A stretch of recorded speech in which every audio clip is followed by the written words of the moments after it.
কোনোদিনও ক্ষমা করবো না। আমি তহিদ ভাইকে না কোনোদিন ক্ষমা করবো, আমি মঞ্জু ভাইকে কোনোদিন ক্ষমা করবো না। বটম লাইন, জাতীয় নারী দলের সাবেক ক্রিকেটার জাহানারা আলম আমার সাবেক সহকর্মী রিয়াসাদ আজিমের কাছে ইন্টারভিউতে সরাসরি বলেছেন নারী ক্রিকেট দলের সাবেক ম্যানেজার এবং নির্বাচক সাবেক জাতীয় ক্রিকেটার মঞ্জুরুল ইসলাম মঞ্জু তাকে যৌন হয়রানি করেছেন। এমন সব কথা তিনি রিয়াসাদের ইন্টারভিউতে বলেছেন যেগুলো ভয়াবহ অভিযোগ। অভিযোগ কতটা সত্য কতটা মিথ্যা এটা জাজ করার আমি কেউ না। আমি পুরো ইন্টারভিউটার লিঙ্ক কমেন্ট বক্সে দিয়ে দেব, আপনারা অবশ্যই অবশ্যই ইন্টারভিউটা শুনবেন, দেখবেন। আমার প্রশ্নটা হচ্ছে, এই যে জাহানারা আলম অভিযোগ করেছেন সেই অভিযোগ বিসিবির কাছে অফিসিয়ালি জানানো হয়েছে।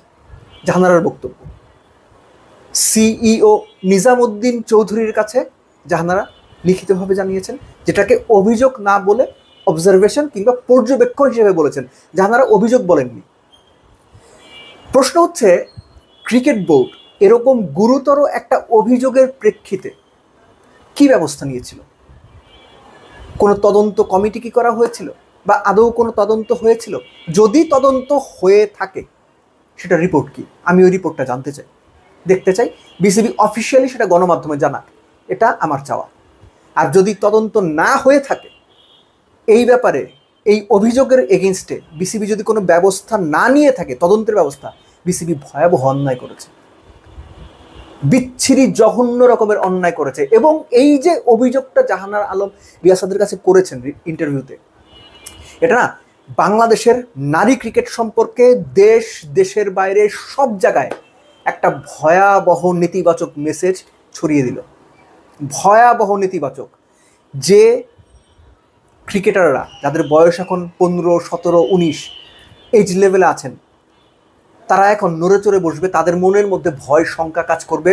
যে বাবা মায়েরা তাদের মেয়েদের প্র্যাকটিসে পাঠাচ্ছেন একাডেমিতে ক্রিকেটার বানানোর জন্য, তাদের মেয়েকে ক্রিকেটার বানিয়ে ক্রিকেট বোর্ডের এই ধরনের কর্মকাণ্ডের অভিযোগ যেখানে আছে সেখানে ক্রিকেট খেলতে পাঠাবেন কিনা তারা দুইবার ভাববেন। আমার মেয়ে হইলে ভাবতাম, আমার বোন হইলে ভাবতাম, ডেফিনেটলি আমি ভাবতাম, সন্তান হইলে ভাবতাম। সো এই অভিযোগটা বর্তমান যে ক্রিকেট বোর্ড আছে সেই ক্রিকেট বোর্ডের সর্বোচ্চ গুরুত্ব দিয়ে যাচাই করা উচিত। যদি অভিযোগ তদন্ত আগে হয়ে থাকে সেই তদন্ত রিপোর্ট প্রকাশ করে দেন, আর না করে থাকে আপনাদের এগেনস্টে ব্যবস্থা নেন। কেননা তদন্ত সাপেক্ষে ব্যবস্থা অবশ্যই, কেননা এই অভিযোগ বা এই ধরনের অভিযোগ বাংলাদেশ ক্রিকেটকে টেনে তার লোয়েস্ট পয়েন্টে নিয়ে গেছে। আনফর্চুনেটলি বাংলাদেশ ক্রিকেট তার ক্রিকেট ইতিহাসের সবচেয়ে ভয়াবহতম ইমেজ সংকটে এখন আছে। জাহানারার এই যৌন হয়রানির অভিযোগ, এটা বিভিন্ন সময়ে বিভিন্ন সাংবাদিকের কানে এসেছে, আমার কানে এসেছে, আমার মতো আমার 10 জন কলিগের কাছে গেছে। জাহানারা অফিসিয়ালি কমেন্টটা করেছেন বা মন্তব্য করেছেন বলে আমরা কথা বলতে পারছি, আর 10 জন কথা বলতে পারছে। কিন্তু এগুলো এমনই স্পর্শকাতর বিষয় যে কোনো ভিকটিম যদি অফিসিয়ালি কথা না বলেন, কোনো সাংবাদিক জানলেও এগুলো নিয়ে কিছু লিখতে পারবে না, বলতে পারবে না বা পারে না। আপনারা ইতিপূর্বে দেখেছেন বাংলাদেশের বিভিন্ন স্পোর্টসে, সুইমিং, ভারোত্তোলন, তারপরে হচ্ছে আপনার হ্যান্ডবল বা কুস্তি, কোনো একটা আমার এক্স্যাক্টলি মনে নেই, এরকম প্রচুর অভিযোগ এসেছে। সেখানে অফিসিয়াল কমেন্ট ছিল, কেউ হয়তো মুখ ঢেকে ইন্টারভিউ দিয়েছেন, কেউ পুরো চেহারা দেখিয়ে ইন্টারভিউ দিয়েছেন, কিন্তু অফিসিয়াল স্টেটমেন্ট ছিল, যে কারণে সেগুলো করা গেছে। ক্রিকেটে এই প্রথম, আমি যদি ভুল না করে থাকি, এই প্রথম কেউ অফিসিয়ালি এরকম একটা স্টেটমেন্ট দিল। এবং এই ধরনের ঘটনা বিভিন্ন সময়ে বিভিন্ন জনের কাছ থেকে এসেছে। তারা তাদের দুঃখ, কষ্ট কিংবা যন্ত্রণার কথা শেয়ার করেছেন সাংবাদিকদের সঙ্গে, তার বন্ধুদের সঙ্গে, টিমমেটদের সঙ্গে, কিন্তু অফিসিয়ালি বলতে সাহস পাননি। কেন পাননি জানেন? এই দেশে এই ধরনের অভিযোগের এগেনস্টে কি কি ব্যবস্থা বিভিন্ন সময় নেওয়া হয় বা হয়েছে বিভিন্ন প্রতিষ্ঠান বা প্রাতিষ্ঠানিকভাবে, আপনি আমরা সবাই জানি। ওই ভয়টাই সবাই পায়। তারা জানে এই ধরনের অভিযোগের প্রেক্ষিতে তাদের ক্যারিয়ারটা শেষ হয়ে যাবে, যে কারণে তারা অভিযোগ করতে চান নাই বা চান না। আজকে জাহানারা অস্ট্রেলিয়াতে সেটেল, তার অবস্থান অনেকটা সুসংহত, বা তার ক্যারিয়ার বা আগামী ভবিষ্যৎ অনেকটাই বেটার স্টেজে বা বেটার শেপে আছে, যে কারণে হয়তো তিনি সাহস করে বলতে পেরেছেন। কিন্তু যিনি নতুন, যার ক্যারিয়ার মাত্র শুরু হয়েছে, তার সঙ্গে যখন এগুলো ঘটে বা যদি ঘটে, তিনি কি করবেন? এই ব্যাপারগুলো আছে, এই বাস্তবতা আমাদের মানতে হবে। কিন্তু আমার মানে কষ্টের জায়গাটা হচ্ছে যে ক্রিকেট বোর্ড কি করেছে এই ধরনের অভিযোগে? যারা এই অভিযোগে অভিযুক্ত তাদেরকে তো প্রশ্রয় দেওয়া হয়েছে। আমি জাহানার আলমের পারভেজ ভাইকে দেওয়া, কালের কণ্ঠের মাসুদ পারভেজকে দেওয়া ইন্টারভিউতে যে কথাগুলো বলেছিলেন জ্যোতির এগেনস্টে, সেগুলো নিয়ে আমি কথা বলেছিলাম। সেখানে একটা জায়গাতে আমি বলেছিলাম, আপনারা পেছনে গিয়ে ইন্টারভিউটা দেখতে পারেন, মানে আমার আলোচনাটা শুনতে পারেন যদি সময় থাকে।